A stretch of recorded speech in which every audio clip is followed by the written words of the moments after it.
gimana Anda lihat nih sekarang nih, sebelum saya kembali ke Pak JK ya, ini gimana Anda lihat nih apa kontroversi yang muncul sekarang ini sampai kemudian menjadi ribut. Anda lihat dari kacamata politik seperti apa sebetulnya?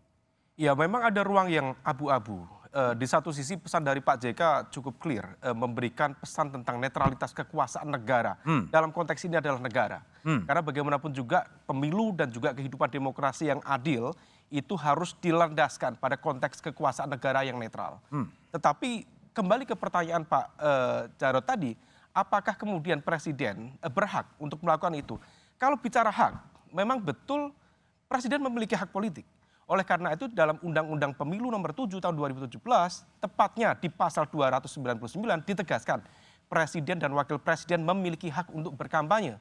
Tetapi di saat yang sama di pasal 304 ada aturan yang memberikan batasan di mana Presiden dan juga Wakil Presiden tidak boleh menggunakan fasilitas negara, ada rinciannya itu, termasuk kemudian dalam konteks gedung, kemudian fasilitas yang dibiayai oleh APBN, kecuali yang kemudian melekat kepada pribadi, termasuk di dalamnya protokoler, kemudian kesehatan dan pengamanan.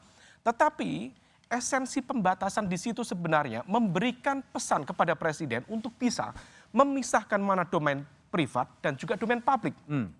Ketika Presiden ingin menggunakan pendekatan dalam konteks kebijakan negara, konteks kepentingan umum, tentu fasilitas negara bisa dioptimalkan. Tetapi kalau misal kemudian Presiden mencoba untuk bermain dalam konteks kepentingan pribadi, kelompoknya, maka kemudian hal itu seharusnya dipisahkan dengan clear. Maka kemudian penggunaan fasilitas negara termasuk kekuasaan negara itu sebaiknya kemudian ada pemisahan yang clear. Nah, kekhawatiran yang kemudian dimunculkan memang menjadi cukup rasional, Mas, karena bagaimanapun juga ketika negara kemudian tidak netral, maka ada keberpihakan yang itu bisa satu mempolitisasi instrumen negara, menciptakan kemudian keberpihakan dalam konteks logistik, kemudian pengaruh dan itu impactnya menjadi sangat luar biasa. Oke, baik Mas Umam. Saya kembali ke